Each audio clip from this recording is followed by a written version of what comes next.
বিসমিল্লাহির রহমানির রহিম।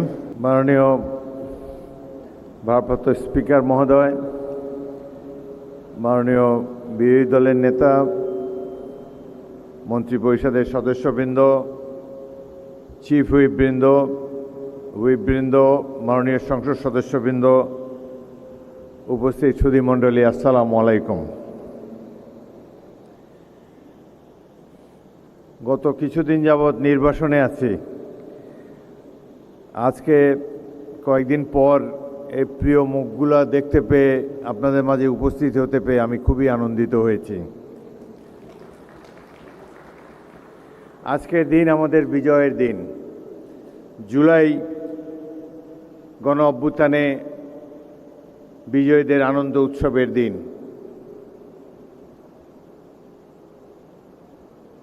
আমি প্রথমেই গভীর শ্রদ্ধার সাথে স্মরণ করি যারা বুকের রক্ত দিয়ে, জীবন দিয়ে গণতন্ত্রকে ফিরিয়ে এনেছে, বাংলাদেশকে মানুষের বাসযোগ্য একটি বাসভূমিতে পরিণত করেছে।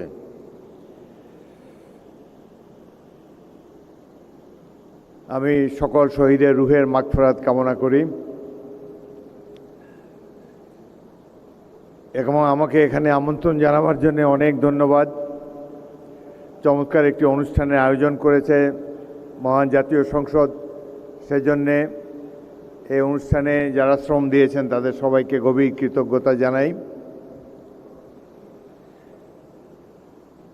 যারা পুরস্কার পেয়েছেন তাদেরকে অভিনন্দন জানাই। যারা অংশগ্রহণ করেছেন সবার প্রতি শুভেচ্ছা রইল।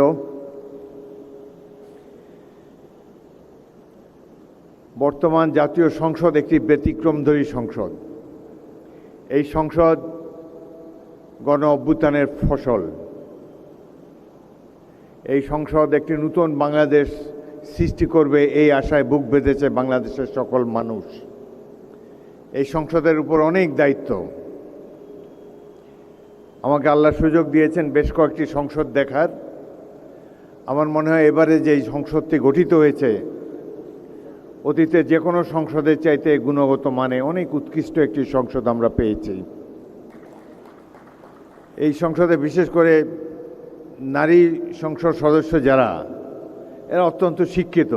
এদের মধ্যে ডাক্তার, ইঞ্জিনিয়ার, ব্যারিস্টার, প্রকৌশলী সব ধরনের শিক্ষিত প্রতিনিধিরা রয়েছেন। একইভাবে জাতীয় সংসদে যারা সরাসরি নির্বাচিত হয়ে এসেছেন তারাও একটি সুষ্ঠু নির্বাচনের মাধ্যমে নির্বাচিত হয়েছেন। প্রকৃত জনপ্রতিনিধি এরা। অতীতে অনেকগুলো নির্বাচনে আমাদের জন্য বিড়ম্বনার সৃষ্টি করেছে। এই সংসদটি আমার দেখা সবচাইতে সুষ্ঠু নির্বাচনের ফসল। যে জন্যে রক্ত দিয়েছে, যে জন্য জীবন দিয়েছে জুলাই যোদ্ধারা, তাদের সে স্বপ্ন বাস্তবায়ন করার দায়িত্ব প্রধানত এই সংসদের।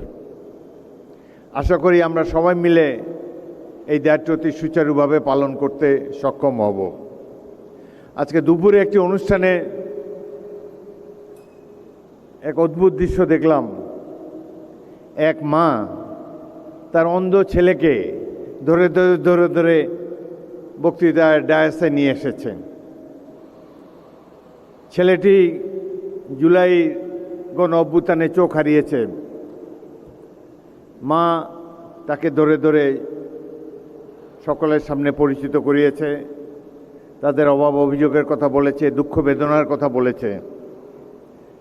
আমাদের এই জাতীয় সংসদের এবং বর্তমান সরকারের প্রধান দায়িত্ব হলো জুলাইতে যারা জীবন দিয়েছে, জুলাইতে যাদের অঙ্গহানি হয়েছে, তাদের প্রতি যেন আমরা সুবিচার করতে পারি। এটাই আমাদের প্রধান দায়িত্ব। 1971 মহান মুক্তিযুদ্ধ ছিল গণতন্ত্র প্রতিষ্ঠার যুদ্ধ। একইভাবে এই জুলাই গণ অভ্যুত্থান ও গণতন্ত্র প্রতিষ্ঠার জন্য হয়েছে। এটি একদিন দুদিনে নয়, 16টি বছর ধরে অক্লান্ত পরিশ্রম করেছে। বিপদ মাথায় নিয়ে রাজনৈতিক দলের নেতাকর্মীরা জীবন বাজি রেখে যুদ্ধ করে স্বৈরাচারকে দেশ থেকে বিতাড়িত করেছে। এটি এক গৌরবময় কাহিনী, যা নিয়ে বাংলাদেশের মানুষ যুগ যুগ ধরে গর্ববোধ করবে। আমরা যেন জুলাইকে হারিয়ে না ফেলি, জুলাইকে যেন ধারণ করতে পারি, আমরা যেন জনগণের চেতনাকে, জনগণের আশাকাঙ্ক্ষাকে বাস্তবায়ন করতে পারি, এটি হওয়া উচিত আমাদের আজকের সংকল্প।